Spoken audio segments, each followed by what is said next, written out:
Now, Maxtivity has volunteers and participants, and we have partners in the community. And one of the things that we say to them is, you don't have to have an art degree.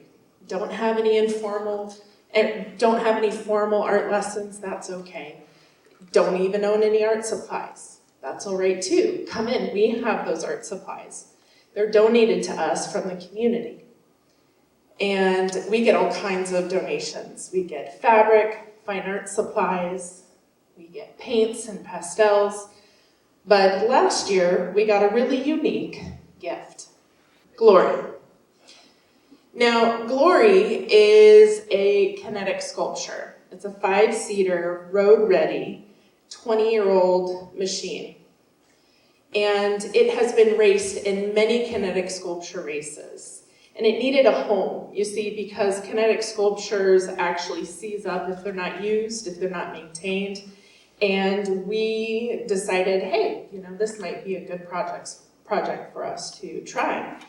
And honestly, Maxtivity's mission fit really well with Glory for a couple of reasons. We've got the space, the supplies, and we can attract the volunteers who can help us turn this cold steel into a really rad rainbow kinetic moving art out in community.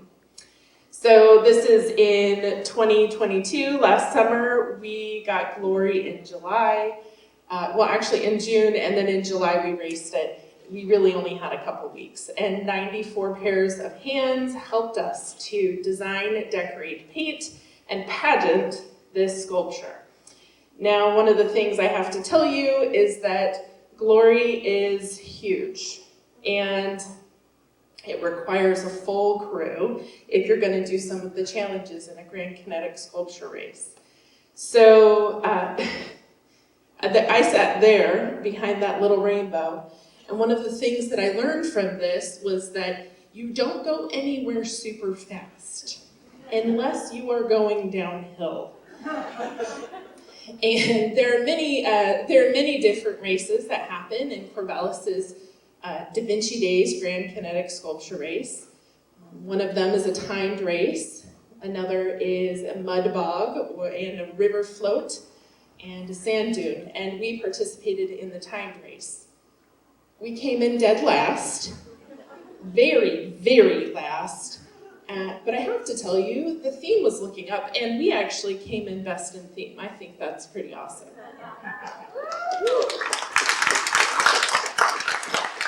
Now, from looking at this, I just have to tell you, the people that influenced this in such a short amount of time is pretty huge. All of the celestial things that you see on here were actually cut by a local CNC router guy who, at a moment's notice, came in on a Wednesday and on Thursday morning had all of this cut up for us. And a lot of it was designed by kids in the studio space. All of it was painted by youth in the studio space. And it was put on by volunteers the night before our race. Now, here's one of the things that Maxtivity has as a studio space that I need to tell you, is that people come into our space with their life, their whole life, their hardships, their challenges, their burdens. And you might be asking yourself, but what does that have to do with a rainbow kinetic sculpture?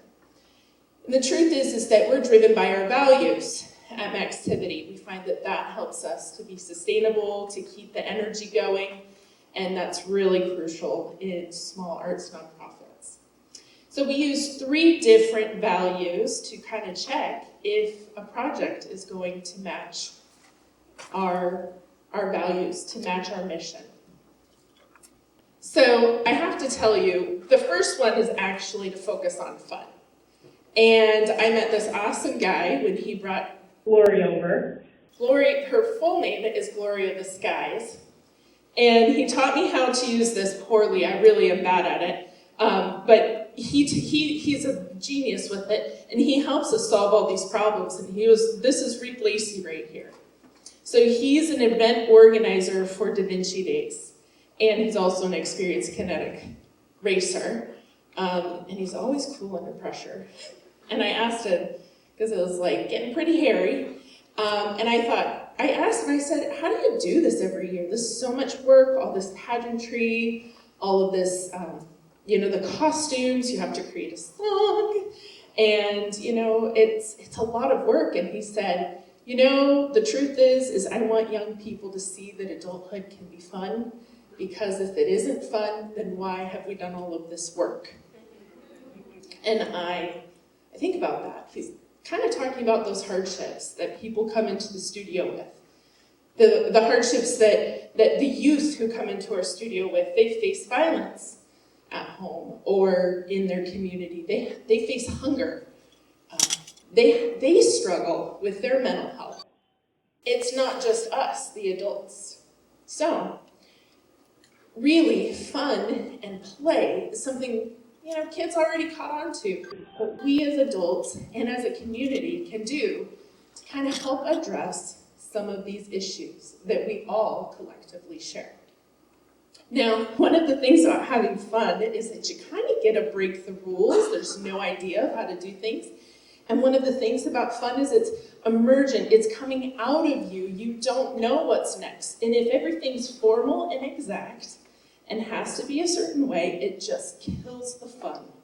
So kinetic racing and doing this with Maxtivity opens up your mind to things that you can do. It lets you explore and do that with people in the community. Another value that we have is connection.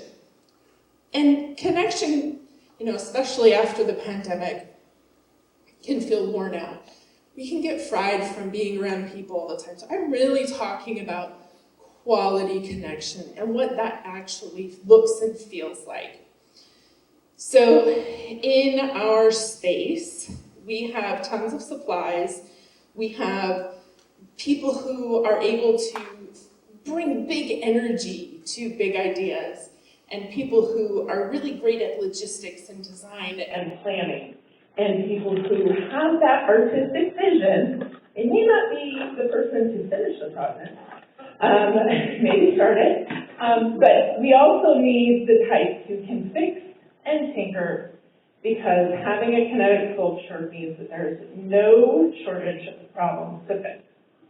But that's okay, because we're learning from each other, and all ages can participate in some way. And you can see this cross-generational sharing of skills, kids showing adults how to play again, and we're addressing these social concerns of isolation and depression and anxiety and unaddressed grief and loss. And we see older folks who are bringing in the skills that they once loved to do, or maybe the careers path, and they get to relive that again with new life and new hope. And everyone can create the way that they can personally create. They're allowed to. Everyone innately is valued for their unique expression and activity. And that really means that, in the ages that we serve, 4 to 104, it can look like anything. But the truth is how you feel while you are making it, while you're sharing it. And the thing is that you're not just making objects, right? You're making relationships, lifelong friendships. These are things that we're investing in our community by stepping into this space and saying, how can I join in? And one of the things that we have to consider with connection is that when we create these opportunities, people show up as their best selves, no matter their ability, no matter their age, their size. They show up as their best selves, and if you can allow it to happen, it will emerge and respond to itself and create something that's often like an orchestra of different minds, a harmony of those differences together. And of course, we share skills. We're connecting over intergenerational sharing of skills. And we're also having a lot of fun together. Now, The last thing that we consider, the values that we have when we consider a big project, is actually conversation. And this is something that we try to work really hard on, is that if somebody comes into our studio and says, I have this barrier to your program, I'm going to believe them. And then, of course, it's going to require some relational work where I actually listen and then respond. That's not always valued in the nonprofit world of the arts. Sometimes it's just about what you give and that's it, and then we're done. But this is a bit more relational and recursive. It feeds into itself and it betters itself. And it's a lot like being on a team. You see, on Glory, you have to communicate. A chain's fallen off. We have to stop and fix it. I can't tell you how many chains we fixed on Bald Hill. And you run out of water. Well, guess what? That person's instantly dying. Pit crew has to come in, and we have to help them with that water. But when you get really into it, and you all five minds are synchronizing your gears and shifting in unison so that you can climb a hill, that feels really good. And that can be the same for arts nonprofit work. Now, don't get me wrong, a lot of times it can be really messy and really frustrating, and sometimes those conversations that we need to have, they're missed, they're lost, and the listening isn't happening. And rural arts nonprofits do struggle. Even with tons of community buy-in, they can fail. And I thought about this, and we've talked about it, and the reasons can sometimes come down to just staffing capacity and barriers to grant funders who don't want to, they like a shiny new project, and what we want is the staffing and the operational support, so when someone drops a giant kinetic sculpture on our porch, we can pick it up and run with it. And so we're in conversation with our funders and our community partners and our state legislatures to let them know what our needs and barriers are, but also those of our community, because it creates a space where everyone feels like they can ask for what they need, but they can also contribute what they've got to share. So Glory's had many iterations in its life. This is the Hulk. And look at that, isn't that beautiful?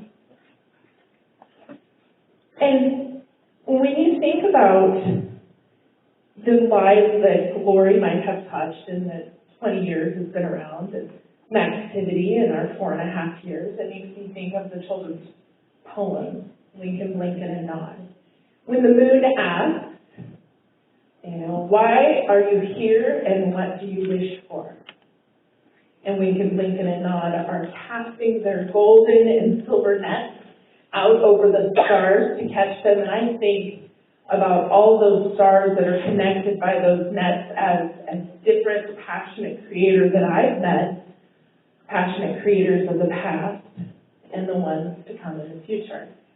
And our hope and our wish at Maxtivity is that we can create the sort of impact where people who come into our space feel like their contributions are valued, their creativity is valued, and they might feel less alone.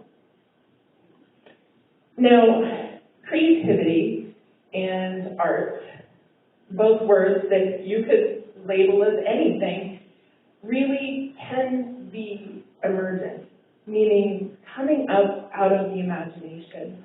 It can be informal, and it can be something that self-organizes really organically. But one of the things that gets in the way is fear. And I can tell you, nothing sucks the fun out of something like fear. And adults are great at thinking of things, oh boy, we shouldn't do some really big ideas. I try not to say really big, stupid ideas because sometimes you forget who's in the room because young people are watching. They're looking for the hope for their future to find meaning for themselves and in their community and connection in their community to feel connected, heard, and seen. And we can play it safe, and we can do small arts and arts and crafts in our community space. We can do that, that's easy. But why be small? Why not imagine a world where youth are actually driving forward giant, ridiculously huge, on a prayer, on a wish, kinds of dreams, sometimes in a very short timeline, but with the support of the adults around them, with the support of the resources and the community spaces that they have. This is the kind of work that can generate confidence in individuals, but also in communities, to feel like they're creating in co-creation with each other. So something I want to leave you with is some of the lessons that I've learned since doing this project with Glory. Anyone can bring energy. This is our director, our executive director, Louise-Annette. Anyone can do that. It doesn't have to be the adults in the room, but I certainly hope you find an opportunity to. Anyone can participate. There should be no barriers to that participation, not because of any identity or any reason. We should open it up, and it should continue to be an open invitation, because that removes the stigma that everything has to be a certain way, that our minds are not valued for exactly the way that they are. And we should be a safe space to come to. And this is something that the community can give us feedback about, that we can learn from and grow from. And it continues to change. It can be different every year, but it doesn't matter because it was created by the community that serves it. And Glory is really just, an analogy for what it means to work really hard and earn the grit and agility that so many rural arts nonprofits learn, and to find the flexibility and playfulness that you have to have under adversity, but also to remember that you're going to remember the best times more than you're going to remember the worst. And that's something that we can model for young people. Rejecting perfectionism and rigidity, we can actually show that playfulness and self-kindness and love for one another can look like playing on the sand dunes on a weekend. So if you take anything away from this, please go back to your communities, find something really big to champion, to get behind. If you don't think you're the right person to do it, you know something and you can bring something to the table. Remember to bring conversation and to value connection. And don't forget to have fun, because if it isn't fun, then why do all of the work?